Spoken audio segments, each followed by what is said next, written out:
Upacara adat mahar pernikahan di Provinsi Jawa Barat. Sebelum melakukan acara pernikahan, ada tradisi yang dilakukan oleh setiap suku. Salah satunya adalah tradisi seserahan.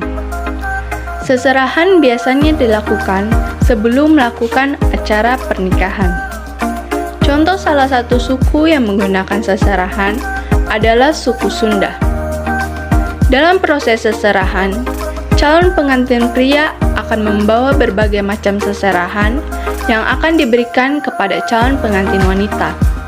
Calon pengantin pria biasanya akan didampingi oleh pihak keluarga.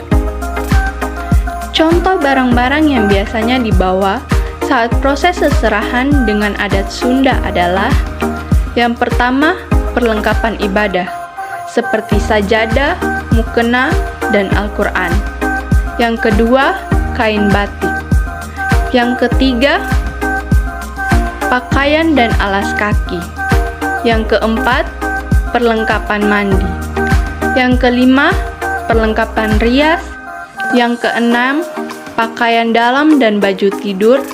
Yang ketujuh, kue tradisional dan buah-buahan. Dan yang terakhir, perhiasan.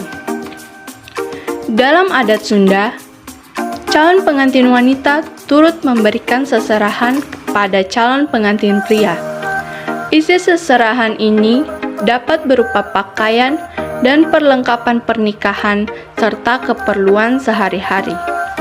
Namun, jumlahnya lebih sedikit dibandingkan dengan yang diberikan calon pengantin pria. Upacara adat mahar pernikahan Jawa Tengah. Peningsetan adalah prosesi penyerahan mahar atau seserahan oleh calon pengantin pria kepada pengantin wanita dan keluarganya. Tujuan peningsetan upacara ini bertujuan untuk memperkuat hubungan kedua keluarga dan menegaskan keseriusan mempelai pria dalam melamar mempelai wanita. Waktu pelaksanaan. Peningsetan dilakukan setelah prosesi lamaran atau paningsat diterima, biasanya beberapa waktu sebelum hari pernikahan. Barang yang diserahkan dalam upacara peningsetan, pihak mempelai pria membawa berbagai seserahan yang memiliki makna simbolis, seperti kain batik, melambangkan ikatan yang kuat, emas, nilai tinggi wanita, kekayaan, kestabilan finansial, dan keseriusan pria. Uang tunai bentuk tanggung jawab calon suami, perlengkapan wanita seperti alat make up, pakaian, tas, dan sepatu, simbol perhatian dan pemenuhan kebutuhan istri. Buah-buahan, lambang kesejahteraan dan kemakmuran. Makna filosofis, peningsetan memiliki makna mendalam sebagai bentuk pengikat hubungan kedua calon mempelai, simbol keseriusan pria dalam melanjutkan ke jenjang pernikahan dan harapan agar hubungan kedua keluarga tetap harmonis.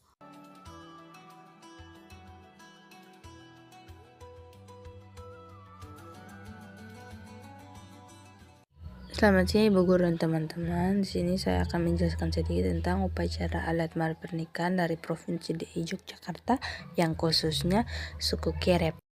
Di sini tahap yang pertama untuk melamar sang mempelai perempuan adalah nemui atau ngelamar. Tahap pertama melamar dari suku Kerep adalah dengan melakukan nemui atau ngelamar, yaitu mengunjungi rumah calon pengantin perempuan untuk meminta izin dan restu dari orang tua calon pengantin perempuan. Yang berikut adalah uang. Sejumlah uang yang diberikan oleh pihak laki-laki kepada pihak perempuan adalah sebagai tanda keseriusan dan komitmen untuk melangsungkan pernikahan. Jumlah mahar uang dari suku Kerep di Yogyakarta dapat bervariasi tergantung dari kesepakatan antara pihak laki-laki dan perempuan. Namun ada juga beberapa contoh uang mahar yang digunakan saat upacara pelamaran berlangsung, yaitu sinde. Jumlah uang sinde adalah sekitar 100 sampai 500 ribu rupiah. Berikutnya adalah pisowanan sekitar 500 sampai 1 juta ribu rupiah. Yang terakhir adalah mahar dengan sekitar jumlah uang adalah 1 juta sampai 5 juta ribu rupiah. Yang berikut adalah dengan upacara seserahan emas. Makna emas dalam upacara pernikahan suku Kerep dibagikan dengan beberapa simbol. Yang pertama, simbol kekayaan dan kemakmuran. Yang kedua adalah simbol cinta dan kesetiaan. Yang tiga adalah simbol penghormatan dan kesopanan. Yang terakhir adalah simbol kekuatan dan ketabahan. Yang berikut adalah sisiran mahar pakaian adat yang berupa kebaya, jari, dan selendang. Yang kebaya adalah pakaian adat tradisional yang dikenakan oleh wanita suku Kerep. Jarik merupakan kain panjang yang dikenakan oleh suku Kerep sebagai pakaian adat. Yang terakhir selendang adalah kain panjang yang dikenakan oleh wanita suku Kerep sebagai pakaian adat. Makna mahar pakaian adat yang pertama adalah simbol penghormatan dan kesopanan. Yang kedua adalah simbol kekayaan dan kemakmuran. Yang ketiga adalah simbol cinta dan kesetiaan. Yang terakhir adalah simbol identitas dan budaya. Mari yang terakhir adalah barang antik. Barang antik yang pertama ialah keris. Keris adalah simbol kekuatan dan keberanian yang diperlukan untuk menghadapi tantangan dan kesulitan dalam kehidupan pernikahan. Yang terakhir adalah barang antik yang bersimbolkan kebijaksanaan dan kesabaran yang diperlukan untuk menghadapi kesulitan dan tantangan dalam kehidupan pernikahan. Kesimpulan, mahar dari suku Kerep Yogyakarta memiliki bentuk dan makna yang beragam. Namun semua memiliki tujuan yang sama, yaitu menunjukkan keseriusan dan komitmen dalam pernikahan. Demikian penjelasan saya, semoga bermanfaat bagi ibu guru dan teman-teman.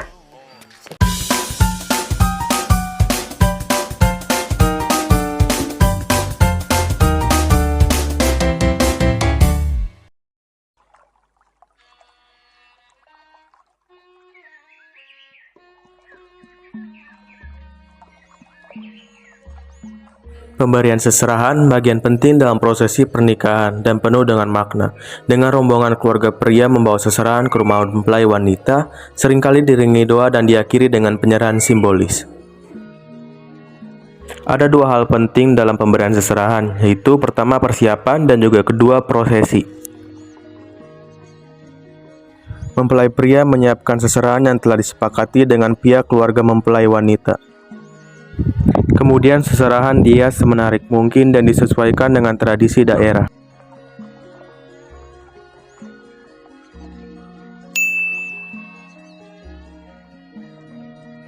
Prosesi pemberian seserahan yang pertama adalah rombongan keluarga pria menuju rumah mempelai wanita sambil membawa seserahan. Seserahan dibawa dengan hati-hati dan diatur sedemikian rupa. Kemudian seserahan diberikan kepada perwakilan dari keluarga mempelai wanita. Selanjutnya, seserahan akan dibuka dan ditata dengan rapi, diakhiri dengan ucapan selamat, doa, dan juga acara ramah tamah.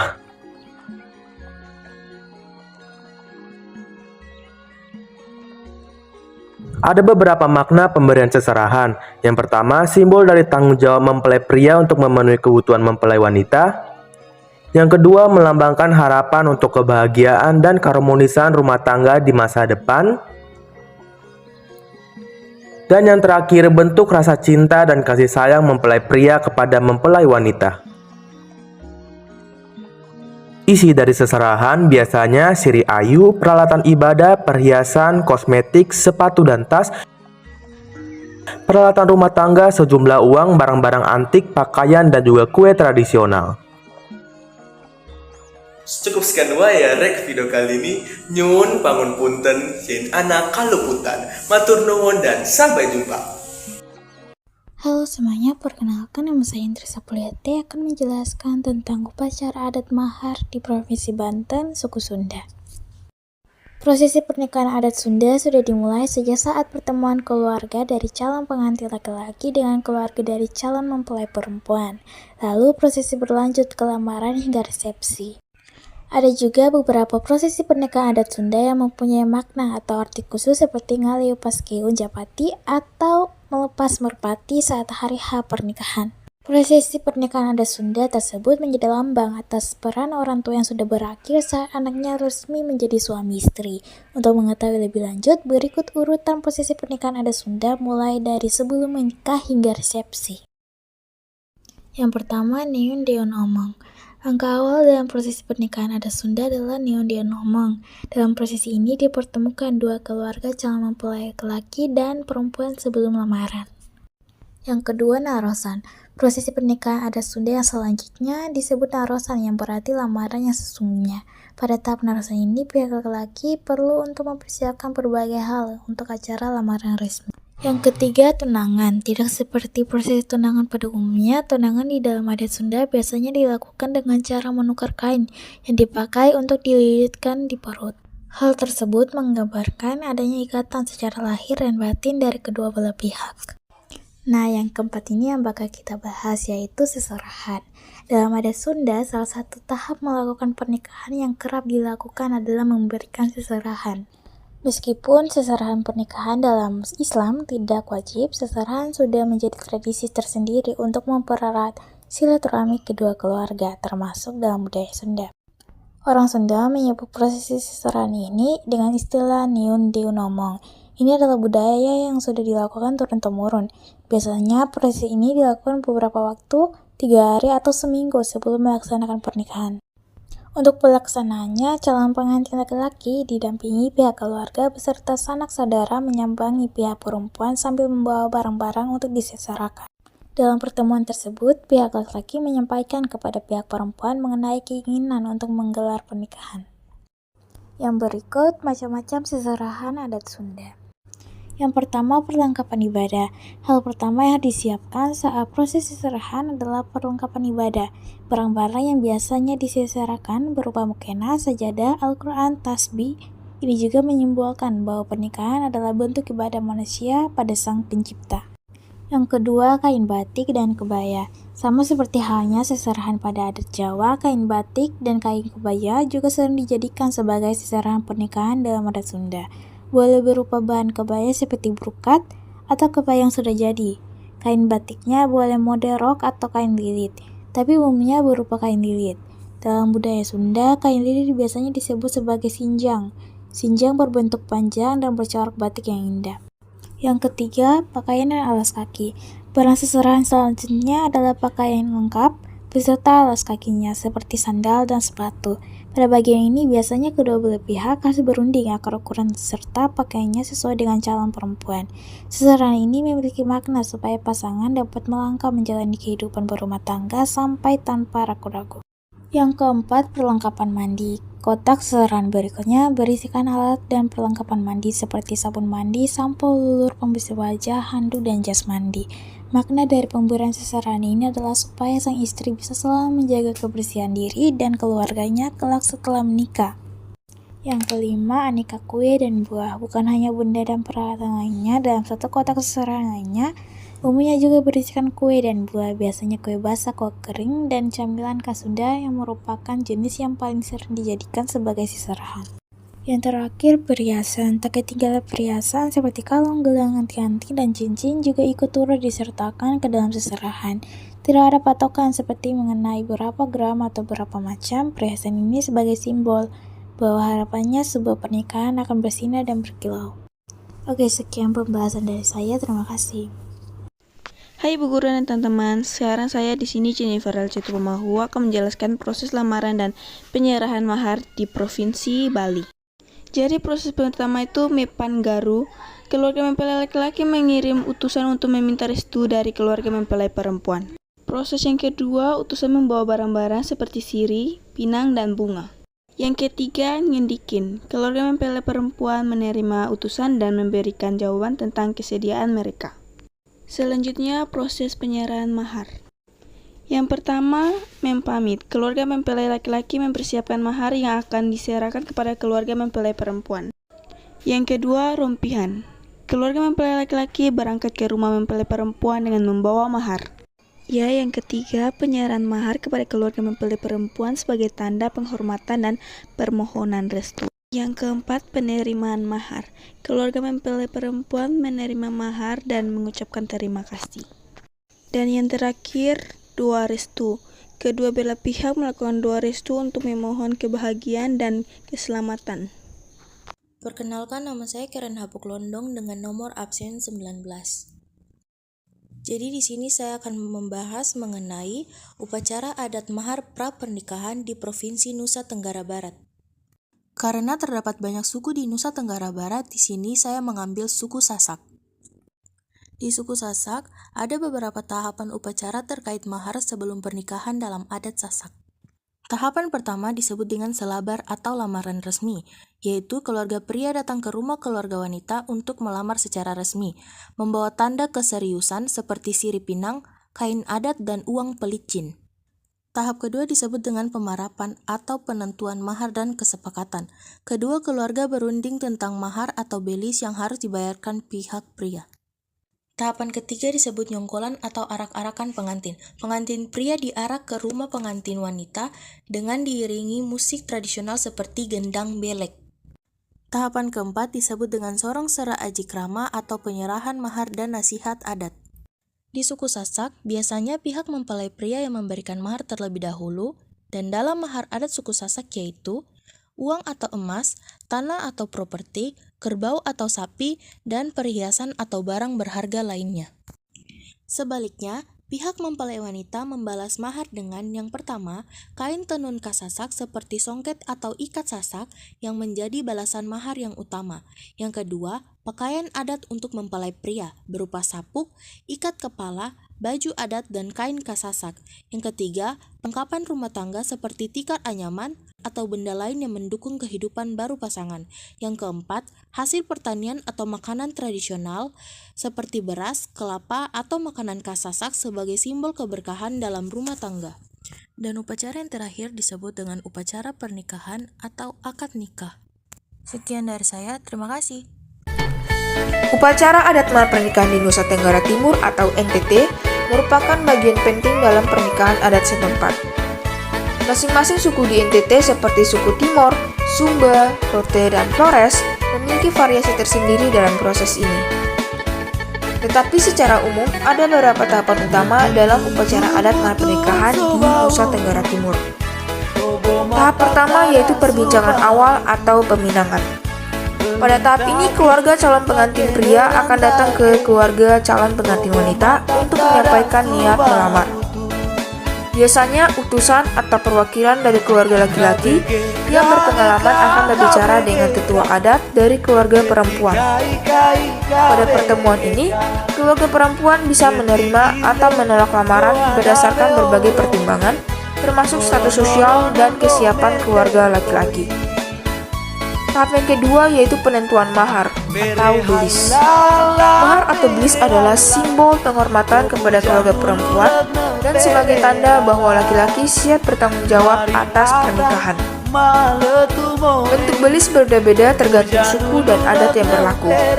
Umumnya, belis berupa tenun ikat, yaitu kain tradisional yang memiliki makna mendalam dalam budaya NTT, hewan ternak seperti sapi, kerbau, kuda, atau babi, sering dijadikan belis, terutama dalam budaya Sumba dan Timur. Emas dan perhiasan biasanya diberikan sebagai bentuk penghormatan. Dalam proses ini, terjadi tawar-menawar antara kedua keluarga untuk menentukan jumlah dan jenis belis yang harus diserahkan. Tahap yang ketiga, penyerahan mahar atau belis. Setelah mahar disepakati, keluarga calon pengantin pria menyerahkan belis dalam sebuah acara adat. Proses ini dilakukan dengan penuh penghormatan, disertai doa dan petua dari tetua adat. Dalam beberapa suku, ada ritual khusus seperti pemberkatan atau ucapan terima kasih dari keluarga perempuan. Tahap yang keempat dan terakhir, upacara adat dan perayaan. Setelah belis diterima, diadakan pesta adat yang melibatkan tari-tarian tradisional, musik, dan jamuan makan. Biasanya, pernikahan adat dilangsungkan setelah penyerahan mahar selesai. Upacara adat mahar pernikahan ini bukan sekedar transaksi, tetapi simbol penghormatan, tanggung jawab, dan persatuan dua keluarga. Mahar atau belis mencerminkan kesiapan seorang laki-laki untuk menjadi suami yang bertanggung jawab serta penghargaan kepada pihak keluarga perempuan atas peran mereka dalam membesarkan calon pengantin wanita. Adat Dayak diiringi dengan berbagai ritual adat seperti menyanyikan mantra dan menari. Sekian presentasi dari saya, terima kasih. Upacara adat dan mahar pernikahan di Kalimantan Tengah. Yang akan saya bahas di sini adalah upacara adat dan mahar pernikahan dalam suku Dayak. suku Dayak merupakan salah satu suku terbesar yang ada di Kalimantan Tengah. Proses upacara adat yang pertama yaitu Hakumbang Au. Hakumbang Au adalah tahap awal dari prosesi perkawinan yang mengacu pada permintaan atau lamaran dari pihak pria kepada keluarga wanita. Pada tahap ini, pihak keluarga pria datang dengan membawa sejumlah barang sebagai tanda keseriusan dalam melamar. Proses yang kedua yaitu memanggul. Memanggul adalah prosesi di mana keluarga pria dan wanita melakukan pertemuan dan penyampaian kepada pihak wanita tentang kesepakatan yang telah dicapai. Pada tahap ini, pihak pria dan wanita dapat berbicara tentang hal-hal yang berkaitan dengan pernikahan, termasuk pertukaran mahar seperti uang dan perhiasan, kain tenun Dayak, pakaian adat suku Dayak, dan juga senjata tradisional. Selain itu, mereka juga membahas tentang persiapan pernikahan. Proses yang ketiga yaitu Majamisek. Majamisek adalah tahap di mana kedua mempelai yaitu pengantin pria dan wanita secara resmi diikat dengan ikatan perkawinan. Tahap ini melibatkan proses ritual di mana kedua mempelai diberikan petuah dan doa dari keluarga dan tetua adat. Dan proses yang terakhir yaitu Mukut Rapin Tuak. Mukut Rapin Tuak adalah tahap terakhir dalam prosesi pernikahan adat Dayak Ngaju, di mana kedua mempelai mengikat janji pernikahan secara simbolis. Biasanya mereka juga akan mengonsumsi tuak, yaitu minuman tradisional Dayak, sebagai bagian dari prosesi ini, yang melambangkan persatuan dari keduanya. Mungkin itu saja penjelasan singkat dari saya. Terima kasih. Halo Ibu Guru dan teman-teman, perkenalkan saya. Nah, ini adalah adat pernikahan di Kalimantan Selatan, khususnya di Banjarmasin. Mahar perkawinan di Banjar termasuk yang paling mahal di Indonesia, serta salah satu alasannya adalah karena ada banyak upacara adat yang harus dilalui oleh kedua mempelai. Berikut 10 rangkaian upacara adat yang harus dilalui oleh pasangan dalam suku Banjar jika ingin menikah. Setiap upacara dan rangkaian acara yang diadakan pasti akan membutuhkan biaya sendiri.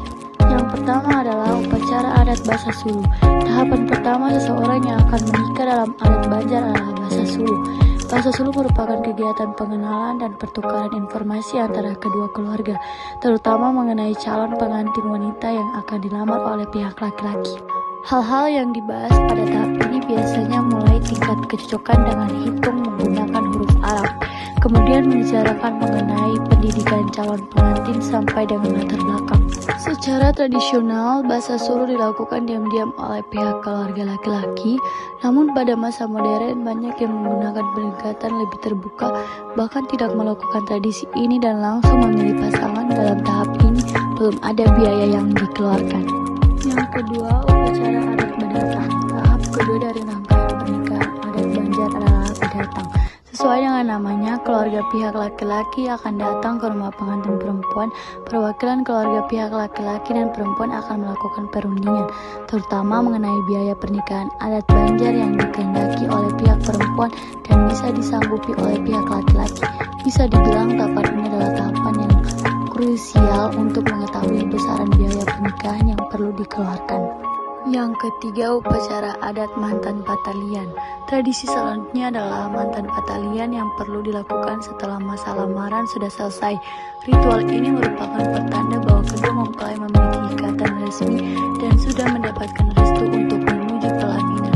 Dalam tradisinya, pihak perempuan akan diikat dengan benda tertentu, pihak laki-laki akan menghadiahkan berbagai barang untuk mengikat seperti alat rias, parfum, bahkan uang yang sudah ditentukan jumlahnya. Karena perlu membawa berbagai seserahan, pihak laki-laki perlu menyiapkan biaya tertentu. Biaya yang dibutuhkan sekitar 5 juta sampai dengan belasan juta. Hal ini juga tergantung dengan banyak dan jenis barang yang diinginkan. Yang keempat, upacara adat Bapak Payuan. Bapak Payuan bisa dibilang proses yang kurang lebih sama seperti Badatang. Namun tahap ini secara spesifik membahas besar mahar yang wajib diberikan oleh pihak laki-laki, tidak hanya oleh perwakilan kedua keluarga. Proses ini juga akan didampingi oleh tokoh agama setempat. Selain itu, itu biasanya dilakukan pada malam hari. Selain mahar, dalam pertemuan ini juga dibahas mengenai tanggal dan tempat pernikahan karena membahas soal mahar, besaran biaya yang dikeluarkan tergantung hasil diskusi. Yang kelima adalah upacara adat Maatar Jujuran Kalai. Jika biaya pernikahan adat Banjar sudah mencapai kesepakatan di antara perwakilan keluarga laki-laki maupun perempuan, maka biaya pernikahan yang sudah disepakati akan diberikan dalam rangkaian upacara Maatar Jujuran. Keluarga pihak laki-laki bersama dengan para perempuan, utamanya ibu-ibu berjumlah 10 sampai dengan 20 orang. Semuanya akan datang ke rumah keluarga pihak perempuan. Pihak keluarga perempuan pun wajib untuk menyambut tamu dari pihak laki-laki dengan meriah. Acara ini membutuhkan biaya sekitar 7 juta sampai dengan 10 juta. Hal ini juga belum termasuk uang mahar yang sudah disepakati sebelumnya. Dan yang keenam adalah upacara adat pingit atau bapingit. Tradisi satu ini termasuk yang unik dari pernikahan adat Banjar. Setelah biaya pernikahan sudah disetujui, tanggal dan tempat juga sudah didapatkan, calon mempelai perempuan akan dipinggit alias dikurung di dalam rumah minimal selama 7 hari sebelum pernikahannya. Tradisi ini memiliki tujuan untuk melindungi calon mempelai perempuan dari bahaya dan selalu aman dalam proses ini. Calon mempelai perempuan juga tidak boleh bertemu atau berhubungan dengan calon mempelai pria. Yang ketujuh adalah upacara adat Batimung dan Madubus. Kedua tradisi ini bisa disamakan dengan tradisi siraman yang biasanya dilakukan dalam pernikahan dengan adat Jawa. Hal yang berbeda adalah Batimung merupakan tradisi fokus pada perawatan tubuh calon mempelai perempuan, sedangkan Madubus merupakan tradisi yang fokus pada pembersihan. Pada proses Batimung, calon mempelai perempuan akan melakukan ritual perawatan dengan dulu beras tan sangrai. Selain itu, pengantin akan melakukan mandi uap air dan dilakukan selama beberapa saat. Sedangkan pada upacara Madubus, pengantin akan dimandikan dengan campuran air khusus kombinasi antara kembang mayar, kelapa gading, kembang mayang, dan berbagai campuran bunga tertentu. Untuk biaya pernikahan adat Banjar di tahap ini sendiri tergantung dengan skala acaranya. Jika skala acaranya tidak besar dan internal saja, budget 5 juta sampai 7 juta bisa dikatakan cukup. Namun jika acaranya cukup besar dan mengundang orang perlu menyiapkan budget 10 juta lebih. Yang kedelapan adalah upacara adat akad nikah. Kalau ini pastinya sudah tidak asing kan di tengah kita, karena tradisi Banjar sudah asimilasi dengan baik dengan tradisi Islam. Maka ada juga prosesi akad nikah pada pernikahan adat Banjar. Tentu saja tradisi ini hanya berlaku pada calon mempelai yang beragama Islam. Dalam perjalanan menuju rumah perempuan, pengantin laki-laki akan diiringi dengan pertunjukan seni, misalnya saja sinuman hadra atau iringan tari khas Banjar yang lain sebagai bentuk kemeriahan. Yang kesembilan, upacara adat Bausung pengantin. Upacara adat ke-9 ini membutuhkan budget yang lumayan besar. Pada adat Banjar, pengantin yang baru menikah merupakan raja dan ratu pada hari pernikahan tersebut. Karena itu, baik pihak laki-laki maupun perempuan tidak diperbolehkan kakinya untuk menginjak tanah dulu selama 1 hari penuh. Karena itu, kedua pengantin akan duduk di atas bahu pesilet yang sudah disewa, kemudian mereka akan digendong sampai dengan pelaminan. Biaya tradisi ini cukup mahal, apalagi jika dalam keluarga tidak ada perwakilan yang bisa menjadi pesilat. Maka pihak keluarga perlu menyewa pesilat yang mampu menggendong masing-masing calon pengantin. Dan yang terakhir adalah upacara adat penutupan. Untuk menutup rangkaian acara pernikahan, keluarga biasanya akan melakukan acara mandi-mandi. Para pengantin akan dimandikan di alam terbuka. Halo semuanya, perkenalkan nama saya Nita Sariwa dari kelas 11-1. Pada kesempatan kali ini saya akan membahas tentang upacara adat mahar pernikahan dari Kalimantan Timur, yaitu Samarinda. Apa sih upacara adat mahar pernikahan itu? Upacara adat mahar pernikahan adalah tradisi pemberian harta dari calon mempelai pria kepada calon mempelai wanita. Mahar juga bisa disebut mas kawin. Tradisi mahar pernikahan berbeda-beda di setiap suku dan daerah di Indonesia. Pada kali ini saya akan menjelaskan tentang upacara adat mahar pernikahan di Kalimantan Timur, ibu kota Samarinda. Tradisi penyerahan mahar yang dilakukan orang Kalimantan Timur atau Samarinda disebut Dayak Ngaju. Dayak Ngaju sendiri memiliki 4 tahapan. Yang pertama-tama adalah Hakumbang Auh. Hakumbang Auh adalah pemberian uang panggumbang kepada calon pengantin wanita. yang menjadi simbol dan pesan bahwa seorang laki-laki atau calon mempelai tersebut ingin mempersuntingnya. Jika uang panggung tersebut diterima, maka artinya lamaran tersebut diterima. Namun, jika uang tersebut dikembalikan dalam jarak waktu 3 hari, maka artinya lamaran ditolak. Dan selanjutnya adalah majamisek. Setelah lamaran diterima, maka akan berlanjut ke proses selanjutnya, yakni majamisek atau pertunangan. Dalam proses ini, calon pengantin pria harus mempersiapkan beberapa benda yang harus diberikan kepada pihak perempuan atau seserahan yang disebut paramunmisek. Pada tahapan ini juga digelar syukuran. Pada prosesi ini juga akan dibicarakan mengenai detail pesta pernikahan adat Dayak Ngaju, mulai dari penentuan hari perkawinan, besarnya jujuran atau palaku, biaya perkawinan, syarat-syarat nikah adat Dayak, hingga surat perjanjian adat. Tahapan ketiga ada mamanggul atau mamupu. Tahapan ini merupakan simbol bahwa seorang perempuan sudah dipanggul oleh laki-laki, sehingga tidak boleh diganggu oleh laki-laki lain.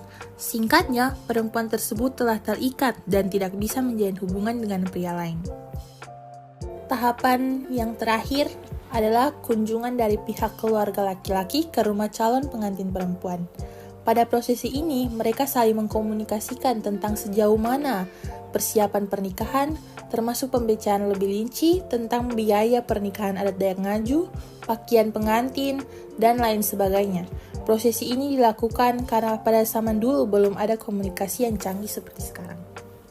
Setelah keempat tahapan itu siap, maka calon mempelai pria dan calon mempelai wanita siap dinikahkan sesuai tanggal dan tempat yang diatur. Ya, sekian dari video saya hari ini tentang adat mahar pernikahan di Kalimantan Timur, Ibu Kota Samarinda. Terima kasih dan sampai jumpa.